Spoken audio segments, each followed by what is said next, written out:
Hi, I'm Suzanne Phillips. Thanks for joining me again on Psych Up Live. From films to novels to real life situations, we've heard the term narcissist and worried and wondered. Maybe we worried and wondered.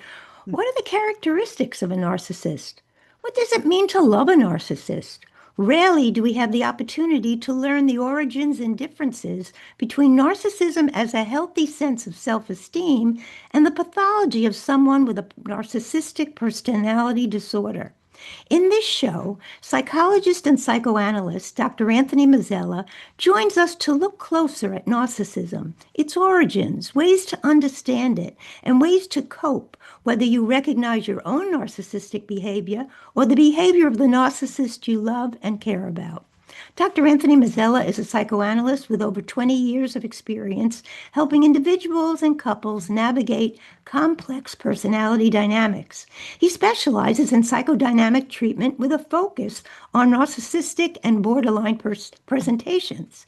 Using an insight-oriented approach, in addition to his private practice, Dr. Mazzella is a faculty member and supervisor. He's also the creator and host of the Narcissism Decoder, a podcast and video channel that brings complex psychoanalytic ideas to life, making them relatable, practical, and especially relevant to understanding personality disorders and relationships. Dr. Anthony Mazzella, it is my pleasure to welcome you to Psych Up Live. It's my pleasure to be here. Thank you so much, Susan. I'm pretty excited to talk to you about this really complicated topic. Okay, well, let's start by defining narcissism from a positive point of view or a more normalized point of view, and then we'll look at the psychological diagnosis. What do we mean when we're talking about narcissism? So, narcissism in general, I think, can be defined in a number of different ways. Like Suzanne, you and I were just talking offline about even different psychoanalytic schools of thought. But in general, this is just very general, then we could get more specific. The way that I think about it is narcissism is a way of relating to oneself and others that's organized around maintaining a fragile sense of self-worth. So much of what we call narcissism is about the constant need for, again, what we call in my field, narcissistic supplies. And all that means is that they are constantly on the lookout. They're very vigilant for, admiration, validation, or they get supplies in other ways too. It's not always so positive. They could get a narcissistic boost through control, dominating others, inducing fear in others. That could feel quite empowering to them as well. So the way they get these supplies, which is central to maintaining their self-esteem, which is very precarious, it varies. It varies over different, what we call clusters or presentations of narcissism, because not even all narcissists present in the same way. But all of them are, the central goal for all of them is always to maintain their self-esteem, to keep it at a certain level of equilibrium. So, Okay. yeah, go ahead, please. Okay, so let's just for a minute put a little notation next to this Mhm. to say you went into and are really explaining the pathological piece, which we all want to hear about. But just so we have a backdrop, when we talk about healthy narcissism and building healthy Yes. narcissism in children so that as adults they don't have the difficulty regulating self-esteem, they're not so needy. How would a parent even do that? So let's quickly define healthy narcissism, because you mentioned I was talking about just equalizing one's self-esteem and what's necessary. But healthy narcissism, if we think about it on a continuum, right, from healthy all the way to pathological or maladaptive, we could call it. Mhm. So healthy narcissism involves reality-based self-esteem. So that means one does not need to over exaggerate their accomplishments or what they're going to achieve, right? So these are people who could have reality-based self-esteem. They have ambition. They have the ability to take pride in their accomplishments. They can feel confident. They can be assertive. These are the people who can even be perfectionistic, and they could turn out to be leaders in whatever field that they may be in. So these qualities in and of themselves do not make somebody like pathologically narcissistic. When we start getting into trouble, or what we would, if we went, if on that continuum, when it starts turning more pathological, is we have to think of one concept, which is called the grandiose sense of self. And in short, that just means that's a structure that's designed to hold that fragmented sense of self together. And that grandiose structure is what says, you know, that's the need for the admiration and all that other stuff. But the most important part of it is there's very little room for anybody else to exist when you're in a relationship with somebody like that. So they have a really hard time.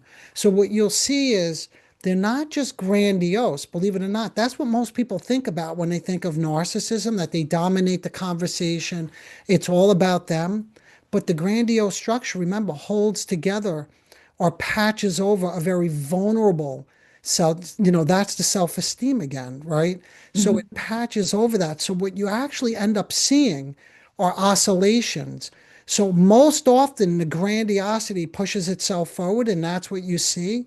But then in moments of when there is a difference of opinion, or someone is not paying attention to them, or they become, you get preoccupied in your own reverie, that's when you see the other side of the self is more Mhm. likely to present itself, right? That Mm. the grandiose structure collapses, and then maybe, not always because they have a way to protect themselves, but then the more vulnerable part begins to appear, if that makes sense. Well, it does make sense. And sometimes we see this with children. And so, and it's somewhat normal for children at times. I'm the best person Yes, to make a snow castle. yes, I'm the best basketball player. Or I didn't score any points. I'm never going back to the practice. So I just want to pull it a little bit in the direction of yes, how parents can foster healthy narcissism. And we talked a little bit before the show about self-psychology. And yes. I'll put it out there and then maybe you'll pick it up. So we say that the parent could serve as a self-object in three ways. This is Kohut's work. The Mm, first is the parent's the idealizing self-object. The little boy thinks daddy's the best baseball player of anyone I know. mm, Mommy's the best, the prettiest mommy in the schoolyard. Then there's the mirroring, where the parent says, you are really getting great mm, at baseball. Or I love the way you're writing that. I love that handwriting. So we need that kind of affirmation. So it's a normal building of self-esteem. And then there's the twinship. I'm just like you, Dad. Remember when you said you started baseball and everybody thought you could do a lot? I think they could think the same thing about me. So mm. that we want parents to know a little bit of narcissism, or even sometimes a lot in a teenager may seem like, whoa, but it's very normal, especially if it's anchored to other relationship variables. That is, the kid who comes home and says, I didn't score 1 point. Why am I on this team? Mm, Because it happens to everybody, because you're a terrific basketball player. So yeah. that we want to help people with this. I once worked with someone who really suffered with narcissistic disorder.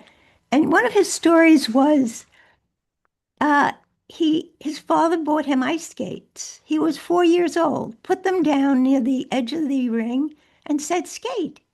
Now, Mm, even though they were the kind that for children, he couldn't skate. He was terrified. That's it. We're going home.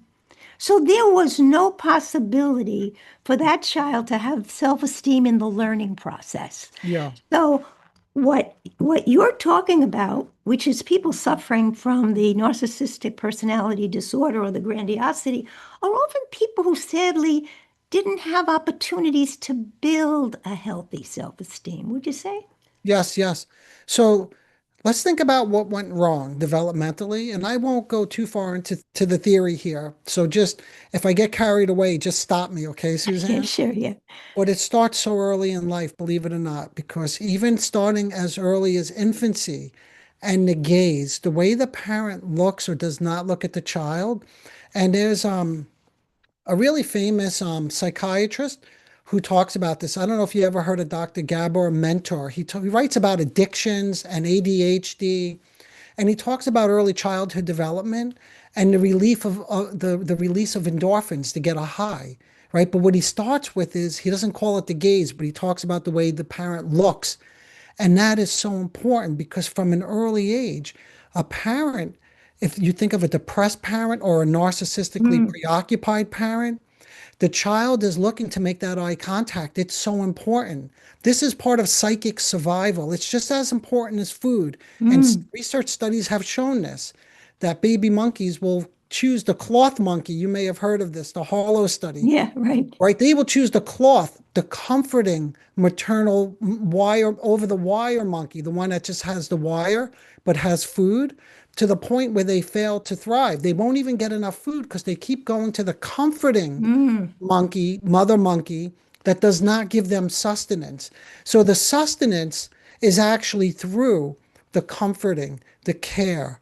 So when that goes missing, when it's, we could say, when that is undergratified, again, because you have a parent who's just not available in that way, or overgratified, believe it or not, there could be too much of that. So, but at this early stage, there are different names for this. Some people call it primary narcissism, different theories that is. mhm, Freud referred to it. So that is basically when there's, again, you know Winnicott as well. These are different psychoanalytic theories. This is called maternal preoccupation. So some of this is necessary, like your Majesty the baby, right? The grandiose mm. sense of the baby who has arrived. And the reason that's so important is because you need to be attentive to the baby's cries, the baby's gaze, when they break off gaze, that you don't intrude and you try to get them to look at you because you're ready to look at them. Mhm. All of this starts to help them regulate a self with another, starting this early in life. And I won't go through every iteration, but I'll just pick up on something you said, Suzanne. So we'll fast forward all the way to, I guess, latency when the kid's playing ball. Mhm. And if there's that, you are great at playing whatever, baseball, I think was the example, as one of Kohut's, what I guess he called it idealizing transference or self, Mhm. right? So even too much of that, Suzanne, is a problem because Mhm. words are so important. So saying you're great at baseball is so very different than commenting on somebody's skills or somebody's perseverance. Right. So that's what builds reality-based self-esteem because it's not about the performance. It's not what you're doing or not doing.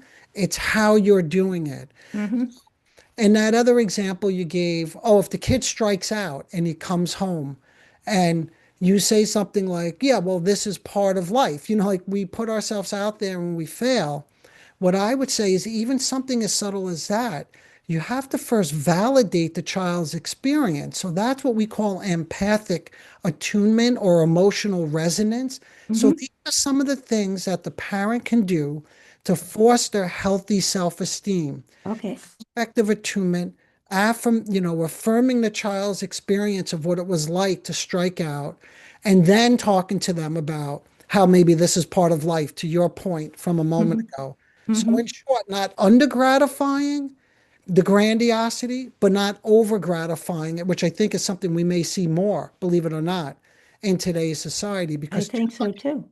believe it or not, could potentially lead to this grandiose sense of self, right? Mm.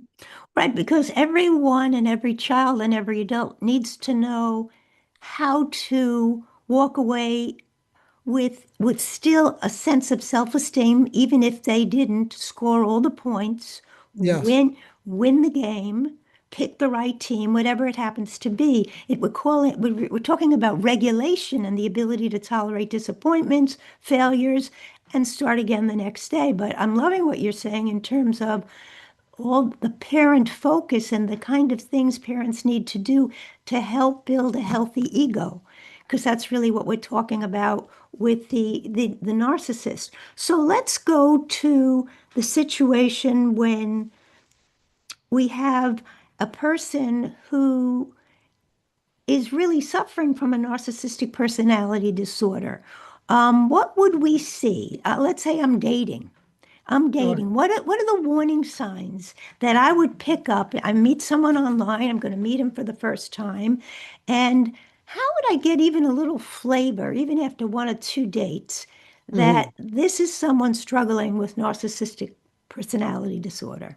Okay, so I would say, and this could be the umbrella, but then we could sort of build it out from what goes underneath here is is there room for you in the relationship, right? And how much room? And it's the same thing I mentioned before. Does it feel like too much? This is what we call love bombing in this day and age, right? Okay. Like, are they overly effusive? That's what the gestures, the loving gestures early on, too soon, too much, too early, right? Okay. The gift giving, it's all has a very seductive appeal to it, but it's based in a fantasy, right? Which for some people will notice this right away, but other people could be seduced by this fantasy Yes. that Yes. I feel loved, I feel recognized, and this is normal, right? And maybe to some extent, some of this, that's why quantity is really important. Like, is it too much over the top? And is there room for you in the other? See, because in that, by the way, you're not existing. You see, you're getting sort of into a script of this really amazing, pleasant, like idyllic type of relationship. Right. And then the other way is there room for you and do you have a voice? Does he ask for your opinion on things? And really, most importantly, what happens when you give an opinion, especially an opinion that's different than his opinion? Because something that's really difficult for these people to tolerate is what we call difference. Because of that early stage, which we didn't get into all the theory, but they didn't transverse the process of what we call separation and individuation, Right. developing a healthy sense of self separate from somebody else, right? That we could be together and we could be separate. Moments of togetherness and separateness are okay. Hmm. Because for these individuals, when there are moments of separateness, and that could even be, this is so subtle, it's unbelievable. That could even just be here, like I love examples, so I'll just give you an example. So someone is starting dating to stay with your question, and the date shows up for date night slightly tired, and he finds out that she was out the night before with friends. So there's a sort of tiredness in her voice. That in itself led him to what we call ghosting. Like he never contacted her again after that. Why? Because when we looked at this very closely, he felt that her friends being out the night before took priority over him. So these are Perfect. the subtle separations of everyday living. But for someone who has these narcissistic traits, they are so sensitively attuned to you being in this symbiotic relationship with them. That's what we call the fused relationship. Mm. Your language, Suzanne, that's the self object. The Cohusian would call it a self object. Hmm. In other words, a merged relationship. And anytime there's any degree of differentiation, it creates, well, we don't know what it creates because it depends, again, on the cluster of narcissism. Some could withdraw, and many do. Some do this thing, what they call icing, like they ice the other person out. Hmm. Some ghost. But all of this has, so these are things you would look for. I'm just going back to the question. Mm. Is there space for you? And then subjectively, how do you feel when you're with this person? Do you feel like something's off? Or are you a little bit anxious? They call this walking on eggshells because you're worried they're going to be disappointed or upset. And again, you want everything and they want everything to always be great, the greatest weekend. Let's get the best photos and put this on social media. Don't talk about anything negative. We don't need to talk about that stuff. Let's keep it positive. So these are just some of the signs that Hmm. they may have these traits, like narcissistic traits or tendencies. But overall, no space for you. No space for you. And what you're really saying too, and this really gets complicated when you marry someone who has this kind of neediness, uh, which is they can't really correct regulate their own self-esteem. You are a tool for them. And we Yes. should underscore people when they're suffering, whether it's physical illness or emotional, they're not doing this because they love doing it. they're doing this because they're desperate. Yes. Because they actually can't regulate their self-esteem. So now we'll have a married couple. They're at her school function. And many people, she's the assistant superintendent, are coming over to her. He's thrilled that his wife is the assistant superintendent, but they're not so much talking to him and Yeah. his law firm about his law firm. They're Hmm. talking to her. This is a problem for him. So on the Yes. way home, he's not talking. Yes. Now she is in a rough position. She loves this man, she loves her job, but let's talk about it. How does someone in that position help put him back together? Because he's had a narcissistic injury.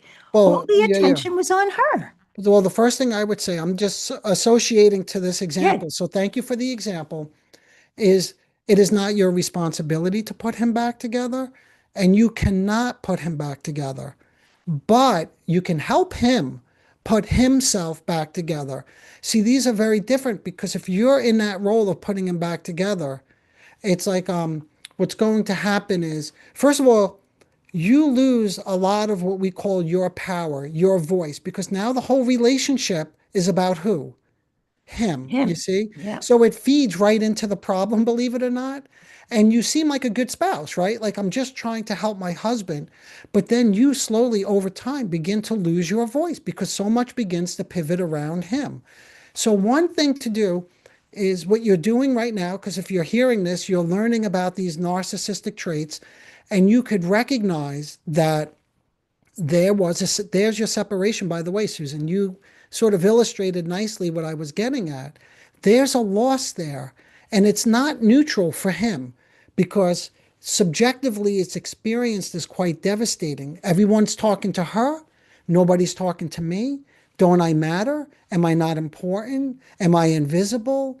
And then there's the collapse of the grandiosity. What about my million or billion-dollar law firm that I run, right? So all of that begins to collapse, and then he withdraws, to your point. That's what I was trying to illustrate earlier, but your example captured it nicely.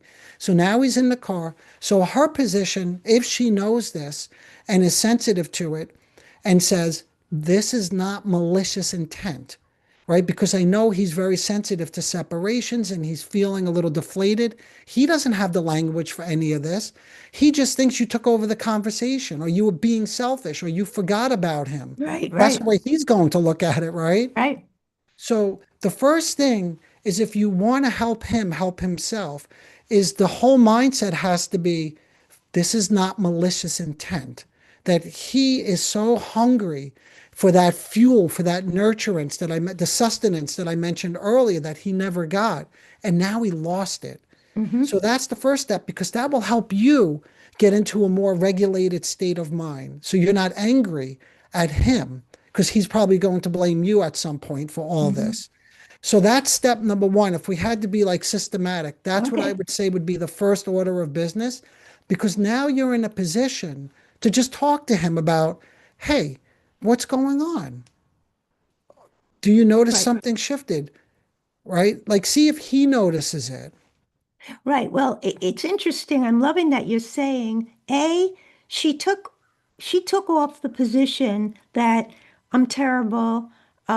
He's going to be mad at me. He's not talking to me now. If Yes, she can think about Anthony, what you just said, then she's saying, so this was an example where because he wasn't the limelight, he's quite demoralized. He's suffering now. He doesn't know how to get out of it. So one thing I would say she could own is, I have to say one thing. They were really very, very kind coming over to me and talking, but I actually wish they had found out more about you mm, because they never see you. They know I'm married to a lawyer, and I wish there had been a little bit more interaction. How do you feel about how it went? That is yeah, one thing she might do is own what really happened yes, before he goes to Never Never Land of self-hate and or begins to attack her. exactly. Yes. Yes. Yeah, and I appreciate that way of see you once again you're in this regulated state. You could be so crafty or sophisticated. Like you can be playful. There are so many different ways you could talk to him now based on the language that you have in your relationship. And Suzanne, that's a great example of what you could do because you noticed in your example, you didn't make it about you. You made it about him and like what happened and how did you feel about this? So again, you're not fixing him, but you're helping him begin to do what? Mm. Reflect on what happened over the course of the night that he couldn't figure out a way to get involved in the conversation because he was probably withdrawing already, just when you Mhm. got the first ounce of attention, right? Right. Now, I'm going to pretend I'm a woman in your practice. I'm your patient. Mhm. And I say, um, okay, I have to say something. We're going to have to take a break. Okay. And we're going to come right back to this situation. You've been listening to Psych Up Live. We're here with Dr. Mazzella. We're talking about narcissism, healthy narcissism, and narcissism when it's a symptom that really can become destructive to self and others. Stay with us. We'll be right back.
Welcome back to Psych Up Live. We're talking here with Dr. Anthony Mazzella about narcissism, narcissistic relationships. We handled and spoke about children and fostering good, healthy narcissism in them. And now we were just doing a role play before the break about a woman who is school administrator. Her husband's quite narcissistic. They go to a party. She is getting all the attention in the car. He can barely speak. Um, from one perspective, she might be able to read that and say, I felt sort of bad. I don't think people know you. I wish they had come over to you more. They kept asking me, what could I say? But I just want you to know I was thinking a lot about you. And I think, Anthony, you talked about, well, that might be someone who really has some insight into her husband's difficulties, but that's not always the case. Hmm. Yeah. So So, okay, please. So the other position is someone saying, getting enraged.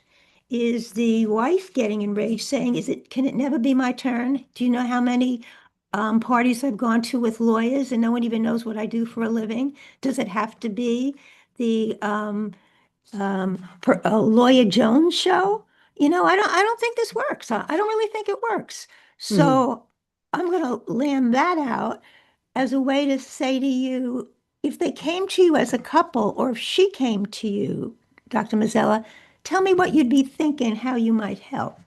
Well, what I'm thinking is, and this sort of, you have to brace yourself, okay, Suzanne, because this is where it gets a little complicated, unfortunately, is this is a relationship, which means it's not just one or the other. Like, look at my narcissistic husband. Something interpersonally is happening in between them.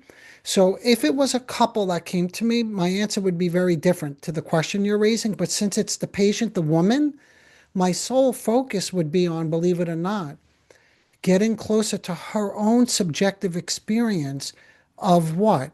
I'm never the center. I'm not, it's always about him. So, in other words, it's very possible.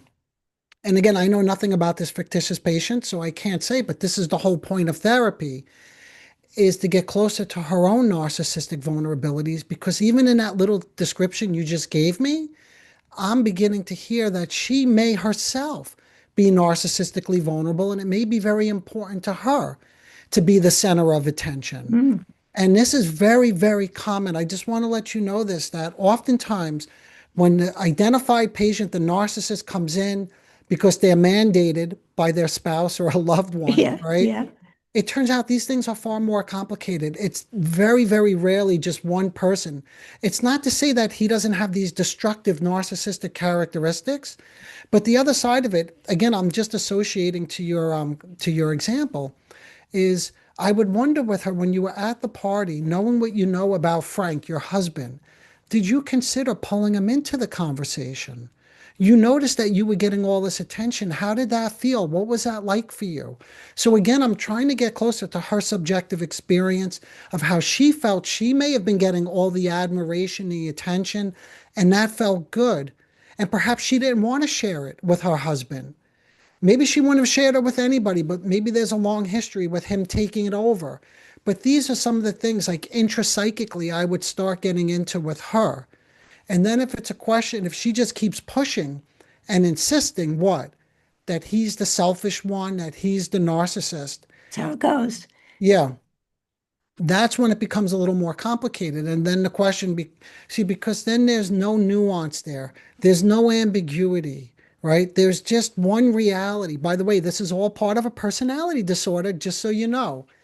If someone stays that fixed in one perspective and they can't open it up and have a more nuanced perspective of things, more than one interpretation, that is also one of the definitions. When you ask me, how would you identify if you're with somebody? I didn't get to that one, but they're very rigid. They become ossified in their way of thinking and everything else closes off.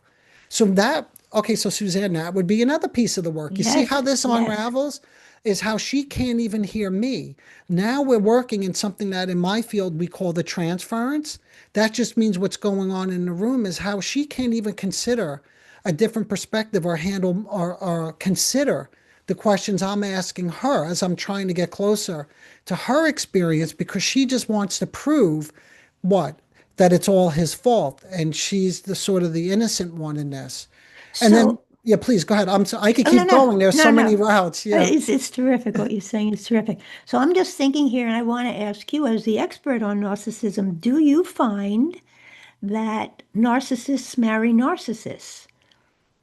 Yeah, yes, I do. Absolutely. And I mentioned this a couple times and we didn't get into it again. I don't want to go down this rabbit hole, but I mentioned there are different presentations. Sometimes they call it clusters of narcissism. And two different clusters that go really well together is one of what we call the overinflated. That's more of the grandiose type of narcissist. Look at me, I need all the attention and admiration and narcissistic supplies. And then there's something called the underinflated narcissist. Sometimes in our popular media today, call it the covert narcissist, where there is a grandiose structure, but it's hidden. So these two sometimes they make a good match because he needs the admiration and her narcissism is covert. She could live through him vicariously Hmm. through that narcissism and or through taking care of him and giving him all the supplies and feel really good about that. Yes, This yes. gets a lot more complicated. I'm just giving you a quick hello. But what I found is oftentimes, and I did some research on this too, like the empirical research, and there is some support that the couples that get together, more often than not, there's a higher probability that they are both have some type of personality disorder, or at least the traits of Hmm. different types of personality disorders. Well, I can certainly see, and we're talking about it being the female, as being the covert narcissist in that her winning star is only she knows how to take care of him. Yeah, And it's true if that's what she does on a regular basis, take care of him. yes. So And you could so see how that feeds her narcissism, right? yes, Because now she's the caretaker, the mother, the only one who could do this. That makes her special, yep. right? Because she has so much love to give. Yeah. Mm. So in your practice, this is your specialty. What generally brings a person to seek help if they have or suffer with a narcissistic personality organization? What do you think?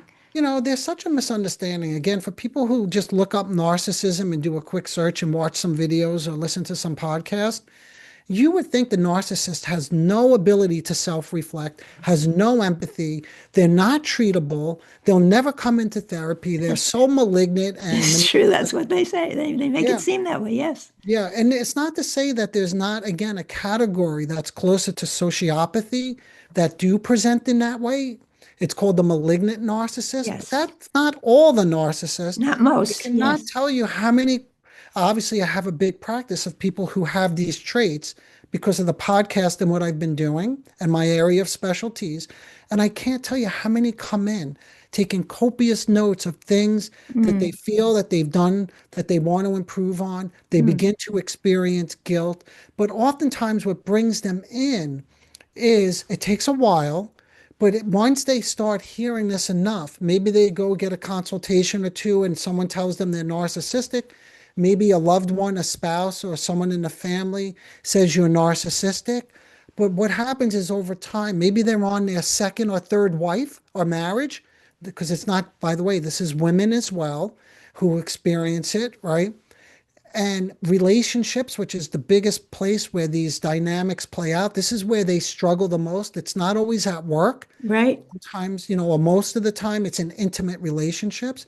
And they're going on their second or third marriage, and they're like, wait a minute, at some point, I can't keep blaming everybody else, or they can never get in a Mm, relationship because they're walled off. hmm. That's what we call the affect block, that they withdraw. So at some point, they begin to reflect and say, it can't just be everybody else in my life. The one common thread here is me. Maybe I need to think about this more seriously.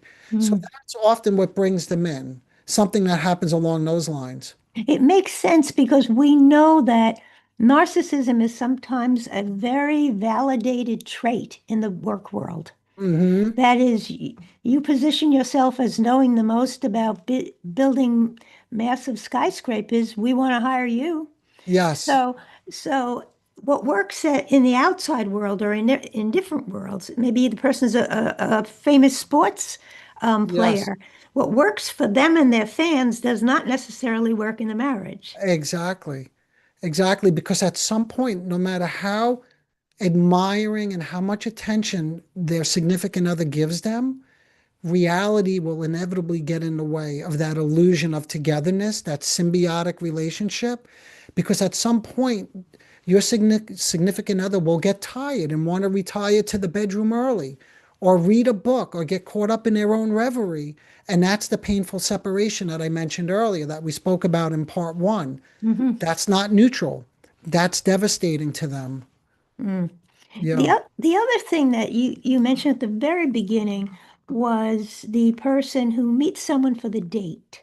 There's so Yes. many people who do online dating and then they are ghosted, as you say. Hmm. So are we implying that the type of person who never calls you again may be narcissistic, or there's many reasons they might ghost the person, but Yes. some people take everything understandably. I think it's like an extreme sport. I think online dating is an extreme sport. It's not so Mm. easy, but the fear of being ghosted is tremendous.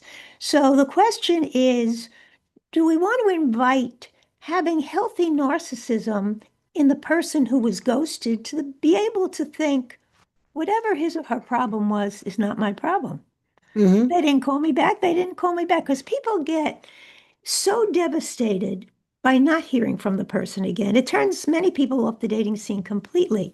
But I don't know that it means that you're narcissistic if you get feeling very bad when you're ghosted. I'm It's wondering how about, we could well, it go ahead. depends, Suzanne, it really depends on how they respond to being ghosted. Yes. Because if they're ghosted and then they withdraw to their own island of seclusion and they say, I'm not going to date again, and in fact, they don't try to date again for 6 months or a year, Yep. that's very different than someone who's ghosted, feels deeply hurt, but can get back in the game, right? The intense game that you mentioned. Right. So the way I would talk to them, yeah, I'm not saying that all ghosting is narcissistic, Right. Right. but if you think about it, to ghost someone, you have to at least have the capacity to not really care how they're going to feel, right? Correct. You cannot take them into consideration. You don't take them into consideration. And Right. sometimes this happens even after 4, 5, 6 dates or even a month or so Yes. of dating. So that really tells a lot. Am I saying that means they're narcissistic? I would say I would lean that way. I would begin wondering for someone who goes, like, what's your capacity to really care about somebody else? Right. So, and then for the person who gets ghosted, my message to them would be, if they were with me in my practice, I would have to see how they respond and how deeply wounded they are, and then begin to look at all of what it aroused and triggered in them so that they could begin working through this, because unfortunately it's true. And by the way, the first thing I do, I know you mentioned a moment ago that you want to give them the sense, right? I forgot exactly how you said it, but that this is like part of dating online, right? Like this is what goes Yes. on. And that's true, that's reality. But the first thing I have to do, I mentioned it earlier, is you want to validate how hurtful this is to them. So we always start with validating and trying to get closer to their experience. And that's when from there, I would learn how much deeper work do I need to do on this instead of just trying to help them understand, oh, this is what people do online. See, that's a cognitive understanding, like an intellectual way to approach it. Yes. Want to get more to the emotional piece of what was your experience like and what does that mean for you going forward? What did it trigger in you? And then how do we manage those feelings? That's sort of in a nutshell how I might approach that one. It's a wonderful approach. Someone would be lucky to be with you in terms of that situation, Thank because you. I do think many people have met, and it's been wonderful meeting people online, and many have suffered and really struggled with it. And Yeah. I think part of our show today is to highlight for people that if you did have a date with someone and they never gave you a chance to speak, and they never asked you much about what you do, where you live, and what's your favorite activity, I would be thinking, is this someone who wants to be related to someone, much less me? Yeah. Then, I mean, maybe we can mention here the kind of narcissistic warning signs that you might see when you meet someone that might give you pause.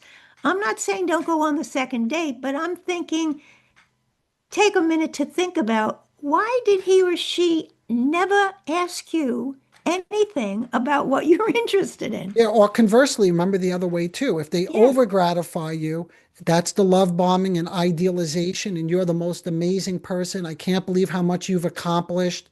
you're so successful. So that's the other way. So you have to be, any extreme, you have to be careful of. Yes, yes. Yeah. And look So, at what, this is so superficial, but maybe telling. Look at what kind of car are they driving? How do they think about their car? How important is the restaurant that they go to? Are they putting pressure on you to go to the most popular, the best restaurants? Are they trying to show you something, or are they trying to be themselves? Can you get a feeling for who they are? So it's, a lot of this has to do with a feel for who they are and how you feel with them. one of the things I think we're saying, whether it's a marriage, and often in marriages, it's offset by a lot of very good things, and sometimes the marriage doesn't hold. But with dating, we're really highlighting what people could know about narcissism, both in terms of understanding themselves more and being more alert to it in terms of even friendships, because I've worked with Mhm. people who have suffered with friendships where they thought they were part of the group, or she Yes, was my best friend and I don't hear from her anymore. What did I do? Why am yes. I not? So that being alert to narcissistic traits and the way you've spoken about them, I think is a very good thing for people to understand because it enhances our own self-understanding. Yeah, and I really appreciate you bringing in the friend group too, because believe it or not, I'm seeing more of that these days in my practice. People Hmm. who were dropped from the friend group or left after many years of being in what they call Mm. like a cult, Yeah. which is the friend group has a mindset Yes. and you're either in or you're out. And if you go against the grain in any way, then you're out of the friend group or what we could call a cult. But that's the whole narcissistic culture. It's much like a way of thinking that sort of indoctrinates you. Everybody has, remember, that's the symbiosis and the fused, the shared fantasy. Everybody has to think and behave the same way. There's no room for difference. Back to that word difference again. Yeah, yeah, yeah. And people do suffer from that. People came out of the time with COVID, um, really missing people, becoming depressed, Mm, becoming lonely, and so they entered back into relationships. But just as you're saying, it's been my experience too, whether you are a senior who doesn't understand why they don't call you anymore to play mm, bridge, or you're a yes. young person who doesn't get asked to go to the clubs, it's very, very painful. Yes. Yep. And does it have that feel of only certain special people are allowed in the cult and the Mhm. narcissism that goes with that? I think it does. And it's so enticing. That's the other part of it. It's so seductive. It's such a seductive world when you're in it. And Hmm. that's how people get seduced by this internal propaganda that they're part of the club. And people who are susceptible to this, and again, this part's a little harder to think about Hmm. because it's easier to say, look what they did, they seduced me. But they're vulnerable to this, maybe because they have their own history of never being part of the club. They Yes. never dated the popular cheerleader in high school or something, or the football guy in high school. So that's the internal propaganda that's very seductive is now I'm part of the group and I mean something. I'm being seen. I'm recognized finally. Hmm. You're We're swept ju up in it. Yeah. we're just about out of time. What quick take-home message would you like to share with our audience? Oh boy, we covered so much. Maybe narcissism, whether in yourself or in somebody you know, we're saying is a way to stabilize self-esteem. So it's defensive. The whole grandiose structure is to help someone balance their precarious sense of self and self-esteem. Okay. Sometimes it's malignant, other times it's not. It's just them trying to survive. So Okay. the initial step is if you have patience for that and they seem open to considering this, maybe a relationship can work. That's really what we've been touching on. Okay. Yeah. Okay. Dr. Mazzella, I want to thank you for a fabulous show. I think the information you shared will help so many people. I really appreciate it. Thank Uh, you. Yeah. I want to thank my listeners. Please remember you can hear this and any prior show as a podcast on my host site, my website, on the podcast app of your iPhone, iTunes, Stitcher, Amazon Alexa. Drop me a comment or question at suephil@optonline.net. And Dr. Mazzella, where can they hear you and your podcast? So just to keep it very simple, everything's on my website. It's just Dr. like Dr. Mazzella.com. So videos, Okay. blogs, podcast, everything is there. Thank you. Okay. Remember, folks, thanks again for listening. Be listening next week. Bye now.